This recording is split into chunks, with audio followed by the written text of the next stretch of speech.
The forest did not appear on most maps, and for those who lived nearby, it was easier to pretend it never existed. The trees grew too close together there, their branches twisting inward as if guarding something rotten at the center. Sunlight struggled to reach the ground, and when the wind moved through the leaves, it carried a sound that didn't resemble nature. It sounded like breathing. Locals avoided the place, not out of superstition, but out of memory. Everyone knew someone who had gone too far into those woods and come back changed, or not at all.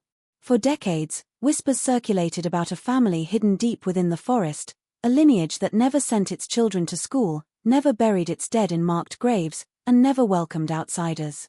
They were said to live as their ancestors had, untouched by law, religion, or morality as the rest of the country understood it. Some claimed they were feral. Others said they were cursed. The truth was far worse, because it was real. Occasionally, hunters would report seeing human shapes between the trees, bodies bent at unnatural angles, faces that looked unfinished, eyes reflecting light like animals caught in headlights. When approached, the figures vanished silently into the brush, leaving behind only the feeling of being watched. No photographs ever surfaced. No names were recorded. It was as if the forest itself erased evidence. What investigators would later uncover was not a single crime, but generations of them. A family tree that never branched outward, only folded back into itself again and again. Births unrecorded, marriages unspoken, children born into a world where the concept of outside did not exist. A bloodline trapped by its own isolation, decaying slowly in the dark. This is not a legend meant to scare children. This is the story of a lineage that never escaped the forest, a hidden American nightmare rooted in silence, secrecy, and the terrifying cost of being cut off from humanity for too long. Long before the story of the family surfaced, before rumors hardened into fear, the forest itself had already begun to disappear. Not all at once, but quietly, the way inconvenient things often do. Early maps marked it with vague lines and nameless green patches, but over time those details blurred, then vanished entirely. Roads curved around it instead of through it. Surveyors noted the land as unstable, overgrown, unsuitable for development. Locals learned not to question why certain stretches of wilderness were left untouched while everything else was cleared, paved, and claimed. It was easier to accept the forest as a blank space than to explain why no one wanted it. Those who lived near the tree line spoke about the woods in lowered voices, not because they feared sounding foolish, but because the fear was shared. Children were warned not to chase animals too far. Hunters learned to stop before the light thinned and the air grew heavy. Even experienced woodsmen said the forest felt wrong, as if it absorbed sound and intention alike. Compasses behaved strangely there, spinning just enough to inspire doubt. Paths seemed to repeat themselves, bending back when they should have led out. Time moved differently, stretching hours into something unmeasurable, making the outside world feel distant and unreal. There were stories, of course, passed down casually at first. A farmer who swore he heard voices arguing deep in the trees where no cabins were known to exist. A group of loggers who refused a lucrative contract after glimpsing shapes watching them from behind the brush. A traveling salesman who entered the woods to shorten his route and was never seen again, his car later found abandoned at the edge, keys still in the ignition. Authorities wrote these incidents off as accidents, exaggerations, misadventures fueled by isolation and alcohol. Officially, there was nothing unusual about the forest at all. Yet the avoidance was deliberate. Generation after generation chose silence over explanation. No festivals, no folklore plaques, no tourist trails. The forest was treated not as a landmark but as a boundary, a place that marked where normal life ended. People did not say it was cursed, but they behaved as though it were. They sensed that whatever existed within those woods had survived by being forgotten, and that remembering it too clearly might invite it back into focus. By the time outsiders began asking questions, the forest had already learned how to hide, folding itself into the background of the American landscape, waiting patiently, undisturbed, unchanged.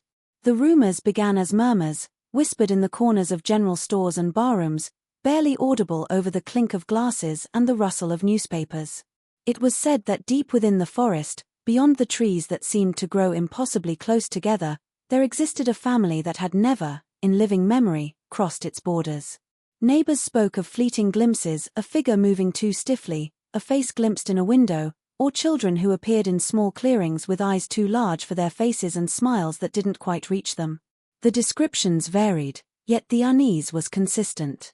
There was something unnatural in the way the family existed, as though they were tethered exclusively to the forest and no other world. Some claimed it was a matter of choice, others swore it was necessity, but all agreed on one thing: the family never left. People who ventured near the tree line were careful with their curiosity, because the few who had tried to make contact rarely spoke afterward. Hunters returning from early morning excursions sometimes mentioned hearing footsteps behind them that did not match the rhythm of the deer tracks, or voices repeating fragments of words in a language that seemed almost English, almost understandable, but not quite. A local teacher recounted the story of a boy who claimed he had seen a child peering from a cracked window in a cabin so far inside the woods that no road could reach it. When the teacher and several others followed up, there was nothing, no cabin, no child, not even a hint of a footpath. The forest, it seemed, swallowed evidence as efficiently as it swallowed sunlight. The family's isolation became a fixture in local imagination. Stories of their habits, their routines, and their strange gatherings were pieced together from indirect observation, often exaggerated but never entirely fabricated. One woman swore she saw them carrying water in buckets carved from hollowed logs, their movements precise, almost ritualistic. Another man remembered seeing a procession of small figures moving through fog so thick it seemed solid, a line of eyes glinting with something beyond innocence or cruelty. Adults nodded at these tales with uneasy acceptance, while children absorbed them as the kind of warning that never needed explicit explanation. To enter the forest was to risk being drawn into something that was alive, attentive, and unrelenting in its privacy. In a region where history was often measured by the movement of families, land, and commerce, this family remained a contradiction, present yet invisible, real yet untouchable. Even government records offered nothing concrete: no birth certificates, no census entries, no property deeds beyond the vague notations of overgrown plots owned by absentee landlords. It was as if the forest had claimed them before the outside world could notice, preserving them in a state of permanent seclusion. The rumor was simple, terrifying, and persistent. A family existed that had never been part of the modern world, whose lives were entirely bound to the dense, unyielding woods around them, and who may never have wanted to escape. Strange sightings began as fleeting glimpses, small disturbances in the corner of vision that most people dismissed as tricks of light, fatigue, or imagination. Hunters and hikers reported seeing figures moving unnaturally between the trees, often just beyond the reach of sunlight, their forms elongated, distorted, and too rigid to be ordinary humans. There were reports of children with faces too symmetrical, too pale, or with eyes that seemed to reflect the forest itself, following intruders silently, vanishing whenever anyone tried to approach. Even the most rational observers, those who relied on maps, compasses, and experience, felt an inexplicable unease in those moments, a sense of being watched, catalogued, and studied by something alive yet not quite human. The witnesses were rarely alone. A group of loggers, for instance, swore they saw a cluster of figures crouched along a ridge, their movements synchronized like a grotesque dance, heads tilting unnaturally as though listening. When they shouted, threw sticks, or even approached cautiously, the figures would disappear instantly, leaving only the echo of movement in the trees.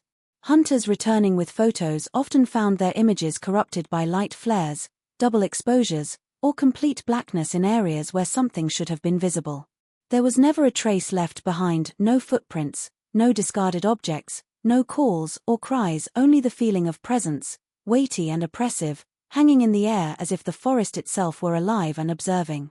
Stories of the sightings quickly grew into whispered local legend, each retelling adding subtle layers of horror. One teenager described seeing a pair of figures with elongated limbs watching from a hollowed tree trunk, eyes glowing faintly in the dim light of dusk. She swore they didn't blink, didn't breathe audibly, yet their attention followed her for hours as she stumbled through the underbrush. A retired ranger recalled finding a small clearing littered with crude carvings on trees, humanoid shapes intertwined with symbols that seemed to mimic the stars, and feeling an invisible weight pressing down on him until he fled. Even professionals who prided themselves on skepticism, scientists, forest officers, wildlife photographers left the forest unsettled, their confidence shaken by something beyond explanation. The most unsettling element of these sightings was the awareness that the figures were intelligent. They didn't behave like animals, yet they adapted perfectly to the forest, emerging and retreating in ways that suggested strategy and foresight. Observers reported that whenever they attempted to track or photograph them, the beings seemed to anticipate their movements, vanishing at the precise moment contact seemed possible. There was no malice, not in the early reports, only an eerie curiosity and a deliberate separation from anyone who did not belong. Those who saw them understood, instinctively, that the forest was their domain, and that trespassing even by accident was noticed, recorded, and remembered. Over time, the stories formed a chilling consensus. The forest was not empty, and whatever dwelled inside it was not entirely human, yet it existed alongside the world quietly enough to remain unseen, silently watching, and profoundly aware of those who dared step too far into its depths. The investigation began not with official orders or journalistic curiosity, but with disappearance. A young traveler, unfamiliar with the area, had wandered into the forest, hoping to take a shortcut or perhaps to experience the isolation that had long intrigued those who heard the whispers. Days passed, and he did not return. His family reported him missing, but when authorities scoured the usual routes, they found only fragments: a torn sleeve caught on a branch, a set of footprints that vanished abruptly in the undergrowth, and the faint echo of something moving just beyond the reach of daylight. There was no evidence of struggle, no indication of animal predation, only a profound emptiness where the man should have been. It was this absence, more than fear or rumor, that drew attention to the forest in a way previous sightings never had. Investigators, local sheriffs, volunteers, and later federal agents ventured cautiously, aware that they were stepping into a landscape designed to confuse. The forest seemed to resist their intrusion. Paths looped back, compasses spun inexplicably, and the undergrowth thickened with unnatural speed, forcing teams to abandon vehicles at the edge and proceed on foot. The deeper they traveled, the more apparent it became that the forest itself dictated the rhythm of movement, slowing them, redirecting them, and separating them from one another. Observers reported the sensation of being watched constantly. Shadows flickered where no object could cast them, and at night, faint lights appeared among the trees, too small and distant to belong to human habitation yet too purposeful to be mere fireflies. Despite the growing unease, evidence began to accumulate. Footprints emerged that were human enough to be believable yet strangely malformed, some with extra toes, some too long, some angled in ways no human foot could comfortably accommodate. Clothing fragments were discovered, worn thin by years of use and patterned in ways that suggested they had been sewn by untrained hands. These clues hinted at a population living entirely separate from the outside world, a group that had developed its own methods of survival, its own rules, and its own ways of navigating the dense woodland. Occasionally, fleeting voices were heard, faintly, in tones that suggested conversation, laughter, or argument, yet entirely unintelligible. Investigators tried to approach, but every attempt was met with silence or disappearance. The forest seemed to respond to intrusion with intelligence, guiding outsiders away without overt confrontation. Those involved in the search began documenting their experiences meticulously, both to create a record of the missing traveler and to understand the patterns emerging in the forest. The notion that a family could exist for generations entirely within this self-contained environment began to solidify as more sightings, discoveries, and inexplicable phenomena were catalogued. By the time authorities realized they were dealing with more than a missing person, it was already clear that the forest held secrets older and deeper than anyone had imagined, and that any effort to uncover them would be met not just with silence, but with the forest's deliberate, calculating resistance. After weeks of cautious searching, the investigation led to the discovery of a homestead so isolated it seemed to exist outside the modern world. The cabin, or what remained of it, was hidden in a natural clearing, surrounded by thick walls of underbrush and twisted tree trunks that obscured it from any casual observer. Time had treated it strangely. The wood was weathered, grayed, and warped, yet there was evidence of recent use. Smoke stains on a chimney hinted at fires long tended, footprints pressed into the soft earth suggested frequent movement, and faint traces of cultivated soil hinted at gardens that had sustained life for decades. The homestead was small, crude, and functional, built not for comfort or aesthetics, but for survival within the suffocating embrace of the forest. Inside, the remnants of daily life were simultaneously ordinary and disturbing. Utensils were worn smooth by generations of hands, but the arrangement of furniture and tools suggested a meticulous order that seemed almost ritualistic. A crude cradle lay abandoned in the corner, carved from a single log and smoothed by constant use, while small clothing items, faded and mended repeatedly, suggested a lineage that had lived, grown, and aged entirely within the confines of this homestead. Personal artifacts, hand-carved dolls, crude utensils, journals scrawled in shaky, uneven handwriting offered glimpses of lives hidden from the outside world, lives that had never been catalogued, registered, or witnessed. Every object carried the weight of isolation, and the air itself seemed heavy, filled with the echo of years of life lived entirely without contact beyond the forest. The forest had protected the homestead for decades, even centuries, and in doing so preserved a lineage untouched by modern influence. Walls bore marks of time and use, not vandalism or decay, suggesting that while the family lived simply, they had understood the value of concealment and secrecy. It was clear they had intentionally avoided leaving trails that could be followed by outsiders, adapting their routines to ensure that every path, every sign of habitation, disappeared quickly into the forest.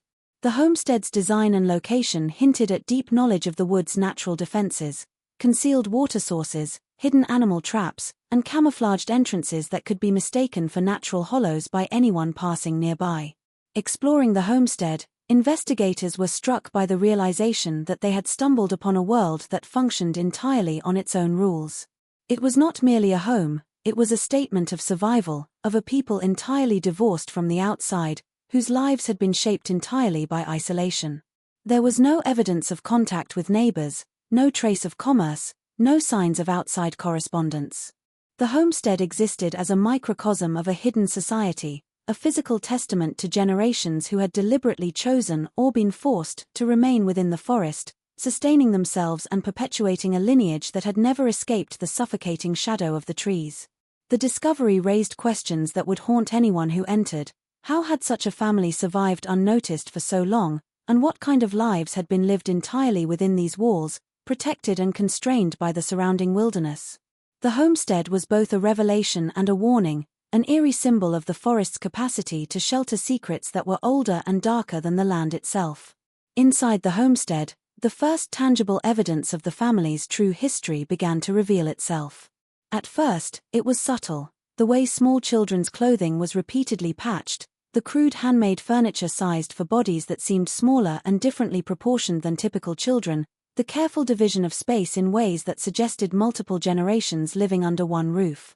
Then came the more undeniable signs, birth records crudely recorded in journals, almost illegible, listing names and dates but with no official registration anywhere in the outside world. Each entry traced the life of a child born, raised, and eventually passed within the forest's boundaries, never venturing beyond the protective canopy of trees.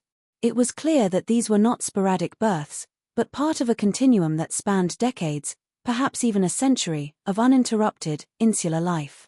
Investigators were struck by the sheer isolation of the lineage.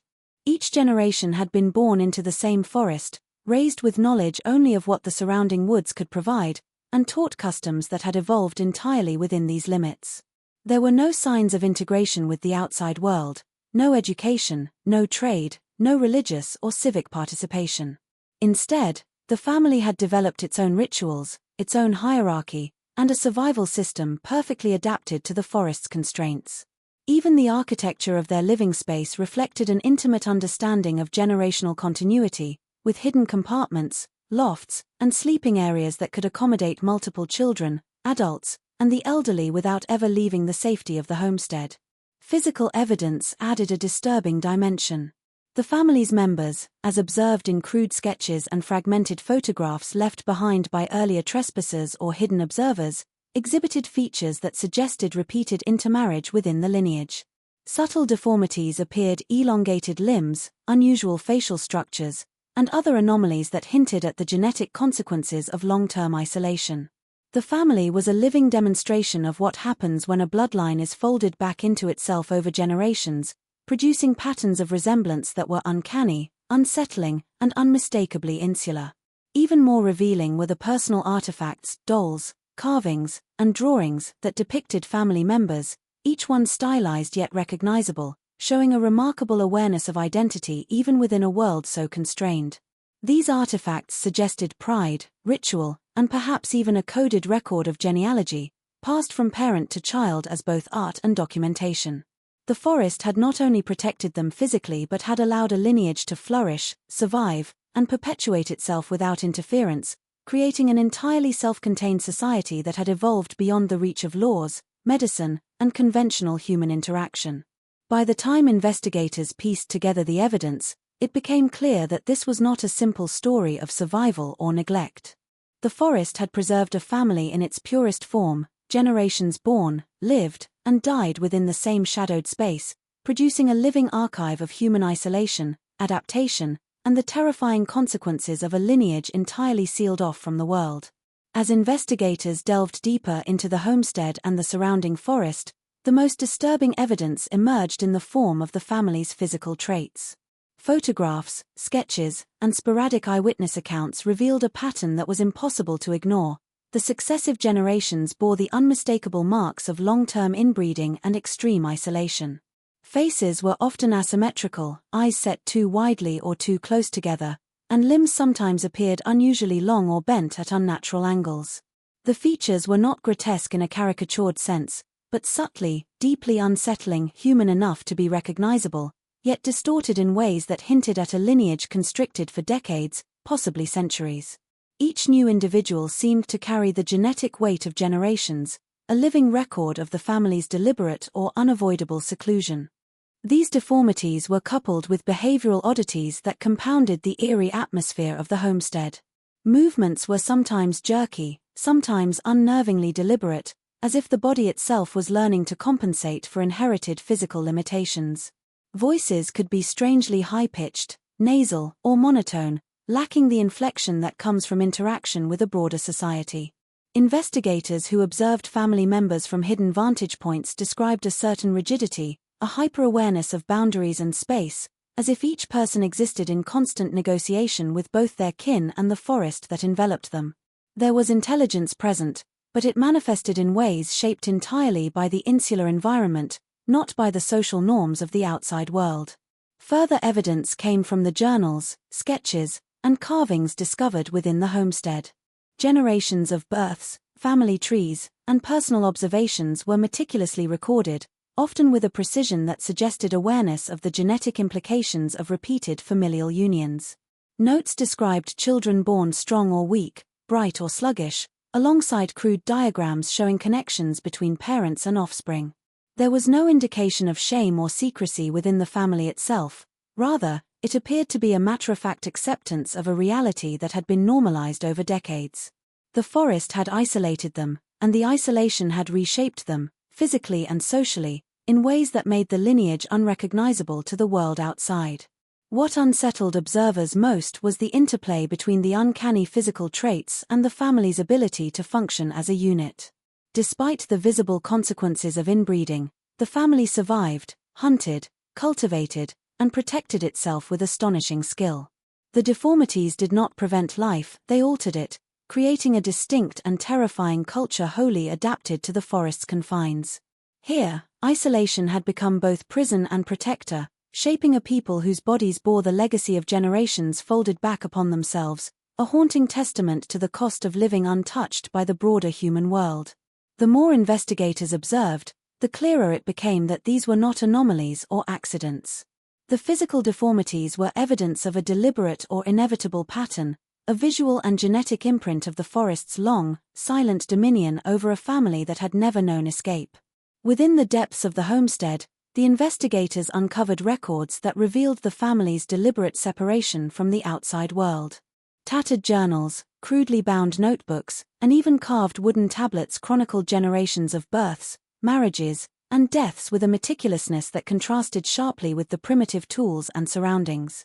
The entries were not casual, they reflected a conscious effort to control every aspect of life, to ensure the continuity of the bloodline without external influence. Names were repeated, patterns documented, and relationships carefully noted, suggesting a family deeply aware of the dangers posed by outsiders and determined to avoid them at all costs. These records were not merely archival, they were a testament to an intentional strategy of isolation. Handwritten notes detailed rules for behavior, instructions for raising children, and rituals surrounding the family's survival. In one journal, a parent had described teaching a child to recognize edible plants, build shelter, and navigate the forest without ever speaking of the world beyond. Another entry emphasized the importance of maintaining secrecy, of ensuring that no footprints, smoke, or signs of habitation could lead outsiders to the homestead. The family had essentially created its own parallel society within the forest, one governed by codes, routines, and ethics entirely separate from the laws and norms of the surrounding region. The writings made it evident that this separation was intentional and maintained across generations, not simply the result of circumstance or neglect.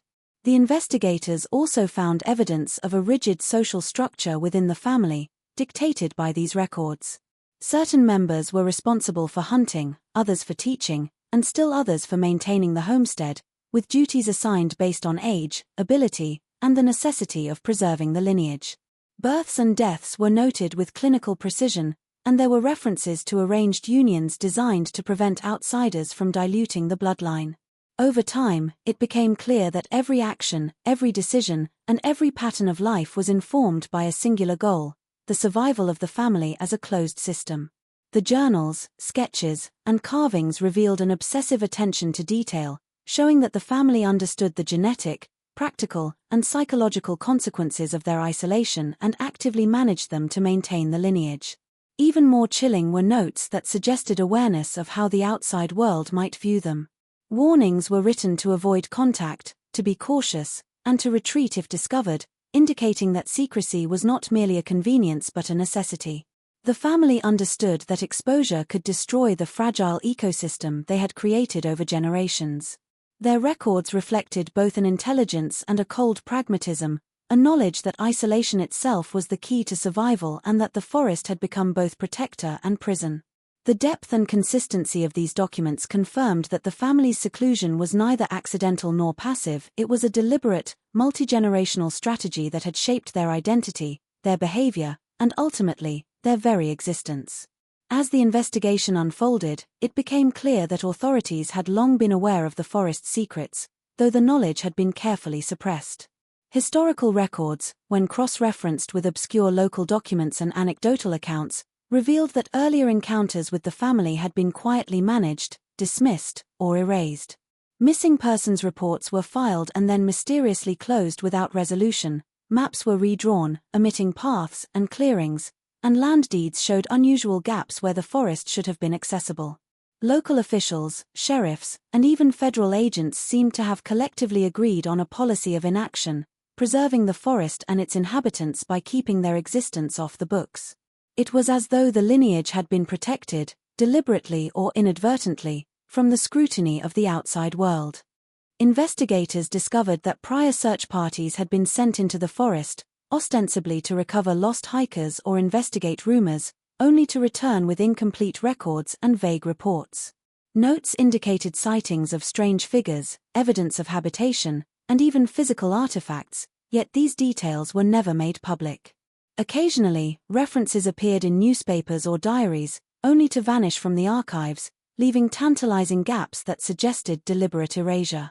Some files were marked confidential or lost, as though the authorities recognized that exposing the family could provoke panic or invite exploitation. The more the researchers dug, the more it became evident that silence had been a strategy, employed consistently over decades to keep the forest and those living within it hidden from view. Even more striking were the subtle signs of intervention designed to protect secrecy. Paths leading to the homestead had been intentionally obscured, old trails left to overgrow, and any signs of recent contact removed. Occasional trespassers or explorers who stumbled too close were often discouraged, redirected, or simply disappeared from local accounts, their stories quietly buried. The forest itself, combined with human complicity, had become an impenetrable barrier, preserving a family that the rest of the country had been systematically trained not to see. It was not just nature that maintained isolation, it was a network of deliberate omission and suppression, extending beyond the trees and into institutions that were supposed to document and protect the public. The implications were chilling. This was not merely a story of an isolated family hidden in the woods, it was a history of willful blindness and bureaucratic concealment. Authorities had effectively erased official traces of the lineage, leaving only rumors, fragmentary reports, and the occasional brave or careless observer to piece together the truth. The combination of forest and secrecy created a reality in which the family could continue their existence undisturbed, a shadow society preserved by both natural and human forces.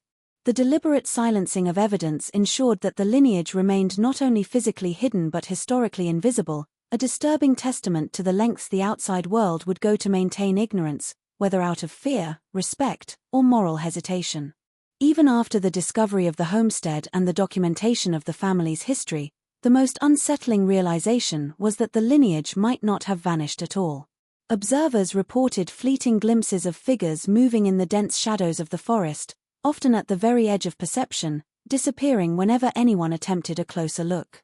Footprints occasionally appeared in the soft earth, worn and malformed, suggesting the presence of children and adults who had inherited not only the family's physical traits but also their uncanny knowledge of the forest's terrain.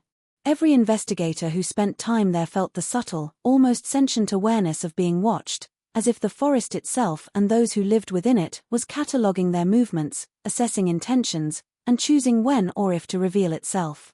Scattered belongings and improvised tools hinted at ongoing activity. Clothes patched repeatedly, fire pits recently used, and traps set for small game suggested that someone or more than one was living in the area, sustaining themselves entirely off the land. Even more chilling were signs that the descendants had learned to avoid detection with almost preternatural skill. Evidence of movement existed only long enough to be noticed by the attentive observer, vanishing as though rehearsed. Investigators began to suspect that these were not isolated occurrences, but deliberate measures employed by a family long trained to live unseen, to thrive without leaving evidence that might draw the attention of outsiders. Eyewitness reports painted a picture of a people who had adapted completely to their environment. Movements were swift and silent, blending with the forest, and shapes were often indistinct until they were startlingly close. Some witnesses described seeing eyes glinting through the underbrush, reflecting curiosity rather than hostility, while others swore that the figures they glimpsed were unnervingly still, watching with a patience that implied intelligence and awareness beyond instinct. The forest, it seemed, had become both protector and teacher, shaping the family into beings capable of existing entirely apart from the outside world, yet fully alert to any intrusion. What made the possibility of surviving descendants truly terrifying was the understanding that the lineage was self-sustaining. Births continued, lives were lived, and knowledge was passed down in secret, imperceptible to the modern world. Every action, from hunting to hiding, was informed by centuries of isolation and survival strategy. There was no reason to believe that they would ever leave, no incentive to interact with the outside, and no mechanism by which outsiders could easily uncover them. The investigators, now aware of this, were left with a chilling truth. The forest had not merely preserved history, it had nurtured continuity. The lineage that had existed for generations within the trees might still exist today, hidden, self-contained, and wholly removed from the human world. Whatever remained, there was a living reminder that some secrets are not only buried, they endure, silent and vigilant, in the shadows of a forest that refuses to let them go.